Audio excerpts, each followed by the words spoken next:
नमस्कार दोस्तों, मैं अरुण दलाल एक बार फिर से आपका स्वागत करता हूं मेरे अरुण दलाल इंग्लिश क्लासेस यूट्यूब चैनल के ऊपर। और आइए आज हम शुरू करते हैं अपनी अगली एक्सरसाइज को। हमारे क्या चल रहे थे? जम्बल्ड सेंटेंसेस यानी PQRS, arrangement of sentences. Over millions of years, बेटे मिलियंस ऑफ ईयर्स से वाटर इज अनड्रिंकेबल, P से शुरू हो सकता है। Over millions of years the amount of salts in, बेटे क्यू से भी शुरू हो सकता है। Over millions of years so much, R से शुरू नहीं होगा। अब हमारा एक कट गया। Over millions of years the ocean has built up, बेटे एस से भी शुरू हो सकता है। अब इसने क्यू और एस दिया है, इसका मतलब पी भी खत्म हो गया हमारा। अब एस और क्यू से हमें शुरू करना है। अब यहां पढ़ के देखते हैं। द अमाउंट ऑफ सॉल्ट्स इन, इन बेटे एक प्रेपोजिशन है। प्रेपोजिशन के बाद हमें इसका नाउन चाहिए या प्रोनाउन चाहिए यानी ऑब्जेक्ट चाहिए। यहां पर हमें ऑब्जेक्ट की जरूरत है। अब इसे जोड़कर देखते हैं। इन वाटर इज अनड्रिंकेबल, अब बेटे नमक की मात्रा पानी के अंदर पीने योग्य नहीं है, पीने के काबिल नहीं है, ये तो गलत हो गया। इन सो मच जुड़ेगा नहीं। इन द ओशन ये हो सकता है क्यू और एस। अब क्यू एस आएगा तो एस भी कट गया, हमारे दो और खत्म हो गए। अब बच गए ये। अब क्यू एस इकट्ठा कहाँ है बेटा? यहां पर क्या बन जाएगा? A option. अब इसे वेरीफाई कर लीजिए आप। Over millions of years the amount of salts in the ocean has built up so much that sea water, ये सी किसके साथ जाएगा? वाटर के साथ। सी वाटर इज अनड्रिंकेबल, हमारा ए ऑप्शन बन जाएगा। जब आप इन्हें टुकड़े कर करके एक दूसरे के साथ कॉरिलेट करके पढ़ते हैं तो आपकी गुत्थी आसानी से सुलझ जाएगी। अगले पर चलते हैं बेटा। द पोर्टुगीज, अब यहां देखेंगे तो उसने कॉमा लगाया है, इसका मतलब एक कॉमा और आना चाहिए या फिर एंड होना चाहिए।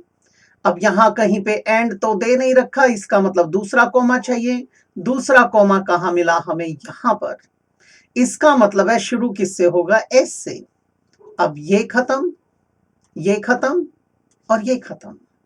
दूसरी बात, रीजनिंग के आधार पे सोचें, ग्रामर के बेसिस पे इसे कंसिडर करने की कोशिश करें। अब इसके बाद ये तो सब्जेक्ट था, ये बीच में एडिशनल इंफॉर्मेशन, यहां पर क्या आएगा? वर्ब। अब वर्ब देख लो कहां है। Had a great talent, had verb है, आ सकता है। एज ऑल्सो गलत हो गया, फॉर बिल्डिंग गलत हो गया, यानी एस के बाद पी आएगा। कौन सा बन जाएगा? ये बन जाएगा। कितना आसान था। अगर आप ग्रामर को आधार बना के करते हो तो भी सहूलियत है, आसान पड़ेगा, सरल हो जाएगा। अब दूसरे तरीके से और भी देख लेते हैं। Had a great talent, talent for what? इसके बाद प्रेपोजिशन चाहिए फॉर बिल्डिंग हाउसेज हो सकता है। टैलेंट एज ऑल्सो फॉर नहीं हो सकता, ये दूसरा ऑप्शन आएगा। फॉर बिल्डिंग हाउसेज पहले आएगा, बाद में क्या आएगा? क्यों आएगा। इसका मतलब हमारा क्या बन गया? For building houses as also for choosing the right place to build. अगले पर चलते हैं। In life some rules are learn, are बेटे सम रूल्स आर हो सकता है।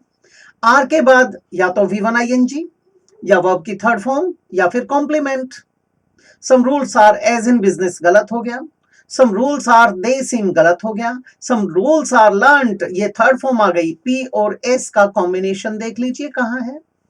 यहां SPA PS नहीं है, यहां PS, यहां PS, ये गलत हो गया, यहां PS। अब एक चीज देखिए, यहां पर एज इन बिजनेस में कॉमा लगा रखा है। अब कॉमा लगा दिया तो ये तो ओपन स्टेटमेंट है, इसके बाद कुछ और एडिशनल इंफॉर्मेशन होनी चाहिए, यानी क्यू एंड में आ नहीं सकता। ये क्यू गलत हो गया, ये भी गलत हो गया। क्या बन गया? B option. अब इसको टेक्निकली भी देख लीजिए। In life some rules are learned so early that, that के बाद हमें क्लॉज चाहिए। They seem almost instinctive. अब ये इंफॉर्मेशन कहां आएगी? सबसे पहले आएगी। इसका मतलब PS के पहले क्या लगा देंगे? क्यू, और एंड में क्या आ जाएगा? एंड में आ जाएगा आर वाला, ये बन जाएगा हमारा। आगे बढ़ते हैं बेटा। इसका मीनिंग क्या है?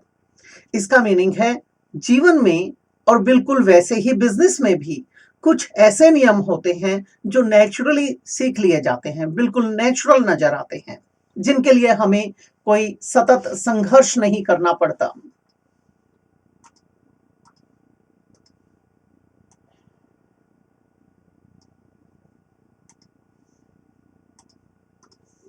राइट फ्रॉम यूज्ड सेंस नहीं बनी, यानी पी से शुरू नहीं होगा, दो खत्म।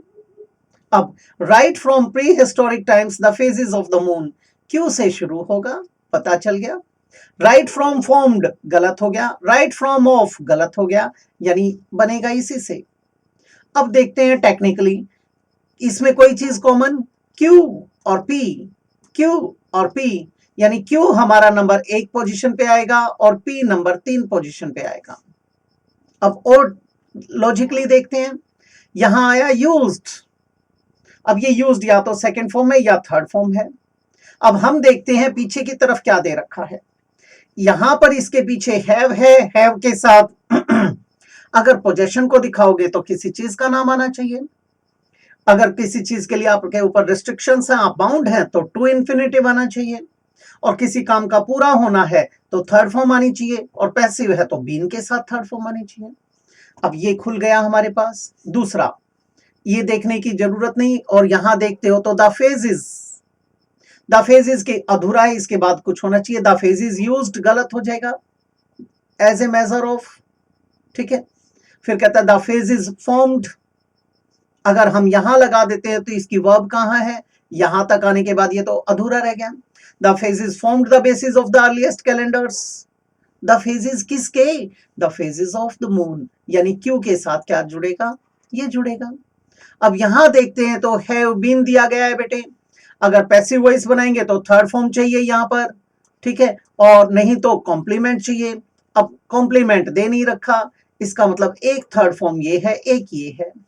एक हैव ये आया, एक हैव बीन ये आया, इसके साथ भी क्या चाहिए, वर्ब का थर्ड फॉर्म। अब ये अपने इधर तो जुड़ नहीं सकता, इसका मतलब ये कहां जुड़ेगा, इसके साथ, और ये कहां जुड़ेगा, ये इसके साथ।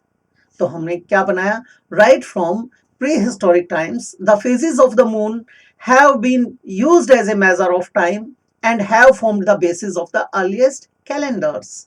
हमारा क्या बन जाएगा, देख लेंगे, क्यू एस, ये गलत हो गया, क्यू एस पी आर, सी बन जाएगा। तो ये थी हमारी एक्सरसाइज आज के लिए। अगले क्लास में इसी प्रकार के किसी और एक्सरसाइज के साथ फिर से मिलेंगे।